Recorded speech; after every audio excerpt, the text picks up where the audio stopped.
Hi అండి. Welcome to Madhulahari creations in Telugu. అందరూ ఎలా ఉన్నారండి? నేనైతే చాలా బాగున్నాను. మీరు కూడా బాగున్నారని అనుకుంటున్నాను. ఈరోజు వీడియో ఏంటంటే మా పాపకి రిబ్బన్స్ జడవేసి వీడియో అప్లోడ్ చేయమని కామెంట్ సెక్షన్లో కామెంట్ చేశారు.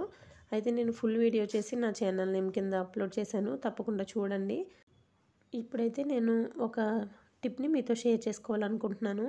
ఏంటంటే మన పిల్లలకి మనం డైలీ రిబ్బన్స్తో జడలు వేసినప్పుడు అవి ముడతలు పడి ఫోల్డ్ అయిపోతూ ఉంటాయి కదా. అట్లా ఫోల్డ్ అవ్వకుండా ఉండాలంటే ఇక్కడ స్క్రీన్ మీద చూపిస్తున్న విధంగా రిబ్బన్స్ అంటే పిల్లలు స్కూల్ నుంచి వచ్చేసిన తర్వాత అవి తీసేసి ఇట్లా సమోసా షేప్లో మనం రోజు ఫోల్డ్ చేసినట్టయితే రిబ్బన్స్ అన్నవి ఎప్పటికీ ముడతలు పడకుండా చాలా నీట్గా ఉంటాయండి. అవి చిరిగిపోయే వరకు కూడా చాలా నీట్గా ఉంటాయి. ఇట్లా ఫోల్డ్ అవ్వకుండా ఎప్పుడు కొత్త రిబ్బన్స్లా ఉంటాయి. ఇది ట్రై చేయండి. నచ్చితే నా ఛానల్ని సబ్స్క్రైబ్ చేసుకుని వీడియోకి లైక్ చేయండి. Thank you for watching.